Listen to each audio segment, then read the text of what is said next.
नमस्कार दोस्तों, जैसे कि आपने पिछली वीडियो में देखा होगा कि हमने कैसे कैसे जो है एक बैंक से माल खरीद के दूसरे को सेल्स करा था और बैंक से हमने अमाउंट को कैसे कैसे यहाँ से निकाला था। आज जो हम करेंगे वो होगा किसी पार्टिकुलर व्यक्ति से माल खरीदना, परचेज़ करना।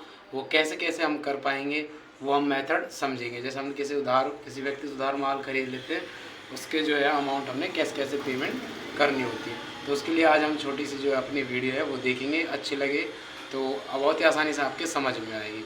ठीक है गाइस, तो अब सबसे पहले हम जैसे अपनी टैली तो जैसे हमारी स्टार्ट हो चुकी है और यहाँ से हमने वही तरीके से मेथड्स अपने क्रिएट कंपनी अपनी यहाँ से हम बनाते हैं।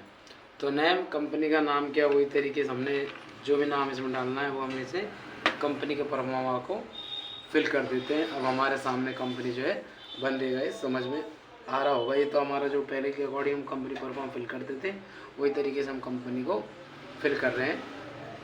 ये आपके सामने कंपनी अब क्रिएट हो रही है। तो कंपनी बनाने के बाद जैसे कि अब हमने जाना होगा अकाउंट्स इन्फो पर, क्योंकि हमने सबसे पहले लेजर बनाने होंगे। Account info, ledgers, create. तो वही तरीके से हमने एक बना दिया इसमें कैपिटल्स अकाउंट हो गया। एक हो गया हमारा परचेज का, अंडर में अपना परचेज अकाउंट हो गया। सेकंड हो गया हमारा सेल्स का और अंडर में अपने में सेल्स अकाउंट हो जाएगा। इसके बाद क्या करना है, एक पार्टिकुलर व्यक्ति का नाम रखना है जिससे हमें माल खरीदना है। तो जैसे हमने इसमें रख दिया इसमें राजू जो है वो है हमारा सेंट्री क्रेडिटर। सेंट्री क्रेडिटर का मतलब क्या होता है, जिसको हम पैसे देते हैं, यानी कि हमने माल उससे उधार खरीदा है तो उसकी पेमेंट करनी होगी हमने बाद में। ये होता है सेंट्री क्रेडिटर और ये हमने एक्सेप्ट करा दिया। अब बैक करके हमने ESC से अपने इन्वेंट्री इन्फो पे जाएंगे। उसी के अकॉर्डिंग यूनिट ऑफ मेजर जो भी हमने यूनिट बनानी है, जैसे हमने यहाँ से मीटर में बनानी है तो मीटर का यूज करेंगे। और ये बैक करके स्टॉक आइटम्स। तो आइटम में अब हमने यहाँ से सामान बनाना है। क्या सामान बना रहे हैं, जैसे मीटर बनाया तो यूनिट में, तो मीटर में क्लॉथ हम यहाँ से क्रिएट कर लेंगे क्लॉथ, और यूनिट में हमारे में आ जाएगा मीटर। अब बैक करके अकाउंटिंग वाउचर पे जाएंगे हमने। ये आपका अकाउंटिंग वाउचर आ ही रहा है यहाँ से। F6 जो मालिक है वो पैसे लगाएगा। जैसे हमने मालिक बनाया था इसमें राम को, तो राम ने जितने पैसे लगाने हैं वो इसमें हम अमाउंट डाल। जैसे उसने पैसे लगाए 5,000 रुपये, ये गाइस पैसे लग चुके कंपनी में। अब क्या करना है हमें, F9 परचेस, माल खरीदना।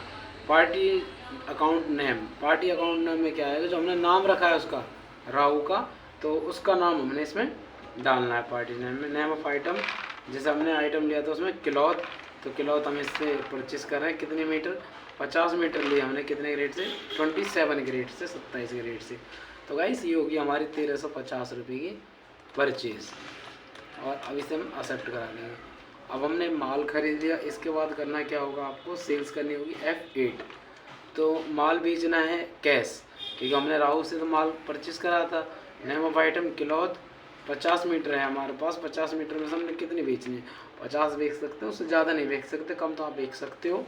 27 ग्रेड से खरीदी थी, मैं इसे जो है 36 ग्रेड से सेल्स कर रहा हूँ। यहाँ 1620 रुपये की आपकी हो चुकी है असेट। अब बैक करके करना क्या है हमने, जैसे परचेस होगी, सेल्स होगी और अकाउंट, इसके बाद हमने अकाउंटिंग वाउचर्स पे से बैक करके बैलेंस शीट पे जाना होगा। ये हमारी बैलेंस शीट आ रही है, ये आ रही है आपके सामने बैलेंस शीट। और बैलेंस शीट पे जैसे हम चेक करते हैं, ये दिखा रहा है कि पैसे लगाए थे 5,000 रुपये हमने। ये सेंट्री क्रेडिटर के बारे में आ रहा है, ये कह रहा है इससे हमने माल खरीदा था कितने का, 1350 रुपये का। ये हमारा प्रॉफिट हुआ है। और ये हमारे पास नगद है 6,620 रुपये। इसके अलावा ये हमारा कैश इन जो क्लोजिंग आइटम है वो दिखा रहा है 5 मीटर कपड़ा है 27 रेट से 135 रुपये का। अब हमने 1350 रुपये इसके पेमेंट करने, किसके, राहु के। ये हमने यहाँ से डिटेल देख के। तो गाइस इनकी पेमेंट कैसे करेंगे, तो पेमेंट करने के लिए हमने ESC से बैक करेंगे, दोबारा वहीं से जाएंगे हम अकाउंटिंग वाउचर्स पर और यहाँ से करेंगे हम F6 से F5 करेंगे हम इसमें पेमेंट के लिए। ऊपर आ रहा है पेमेंट और अकाउंट में आएगा कैश। अब हम कैसे पेमेंट कर रहे हैं, किसकी पेमेंट कर रहे हैं, हमने करने राहु की। तो राव का नाम डाला, ये कह रहा है 1350 रुपये। 1350 में से मैं इसको दे देता हूँ, जैसे कि आपके सामने 1300 रुपये यहाँ से ये इसकी पेमेंट के लिए मैंने डाले और ये हमारा एक्सेप्ट हो गया। अब पेमेंट करने के बाद करना क्या होगा, हमने ESC से बैक करके और बैलेंस शीट हम यहाँ से चेक करेंगे अब अपनी।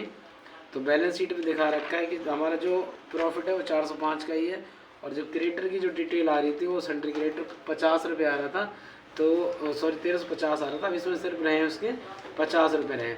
ये कह रहा है कि हमने जो है उससे 1350 का माल खरीदा था डेबिट, यानी कि उसकी जो पेमेंट है हमने 1300 रुपये पेमेंट कर दी। अब जो क्लोजिंग बैलेंस बचा उसका वो बचा है 50 रुपये।